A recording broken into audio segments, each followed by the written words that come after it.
Pourquoi prier à la forêt dans le combat spirituel pour la destinée? La forêt n'est pas seulement un espace naturel, mais un lieu où se jouent des réalités invisibles.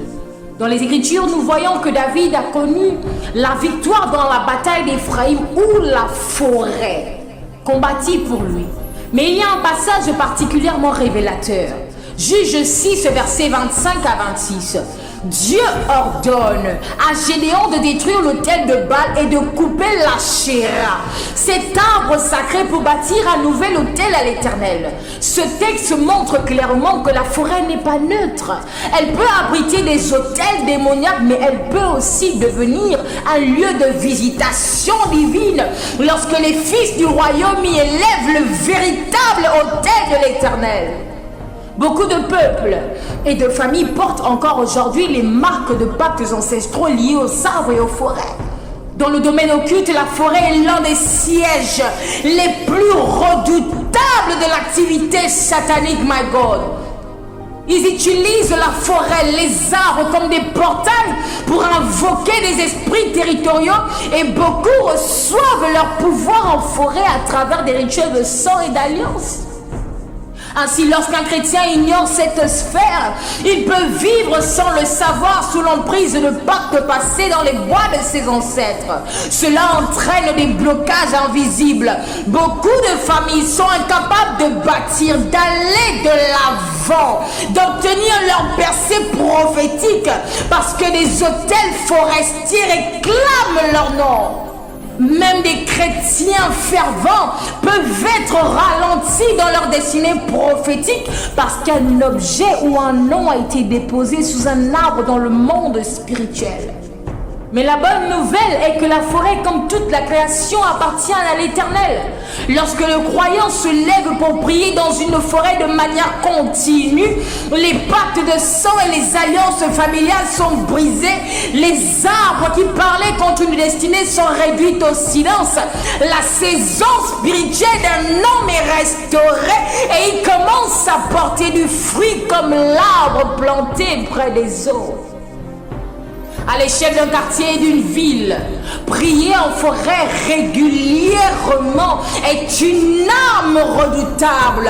Lorsque les enfants de Dieu sanctifient les forêts et les zones boisées, les esprits territoriaux qui dominaient par la peur, les sacrifices ou la sorcellerie sont chassés, sont neutralisés dans une nation racinée dans les cultes traditionnels. Sanctifier les forêts, c'est renverser les sièges d'autorité des esprits territoriaux, c'est libérer les ethnies, les races, les tribus, les cultures, les familles attachées à des arbres totémiques, my God. C'est restaurer non seulement les vies spirituelles, mais aussi les bénédictions naturelles du sol, du climat, de l'économie et du tourisme. Lorsque l'Église prend sa place et élève des autels à Dieu dans ces lieux, elle libère non seulement les individus, mais aussi des territoires entiers de la captivité des ténèbres. Voilà pourquoi il est crucial que les enfants de Dieu, les fils, ne laisse pas la forêt entre les mains des puissances occultes. Tout comme Gédéon a renversé l'autel de Baal et coupé l'arbre sacré, nous devons rentrer en guerre par la prière, par les actions prophétiques pour détruire les alliances passées et celles qui continuent d'être alimentées jour et nuit dans les bois par les membres de nos familles paternelles et maternelles, par les agents sataniques de nos villages, de nos quartiers, de nos nations, et y ériger l'autel de l'Éternel. Le Gabon ne sera pas un désert spirituel. Dans le nom de Jésus, le Gabon ne sera pas dévoré par les puissances étrangères. Le Gabon ne sera pas livré aux fausses religions. Le Gabon sera une lumière en Afrique centrale. Le Gabon sera une porte de réveil pour les nations francophones.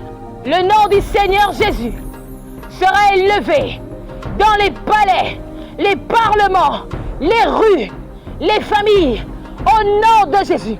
Le sang de Jésus nettoie maintenant tous les péchés historiques de cette nation. La forêt doit être et devenir un lieu de gloire et non de captivité. Je prie pour toi qui m'écoutes.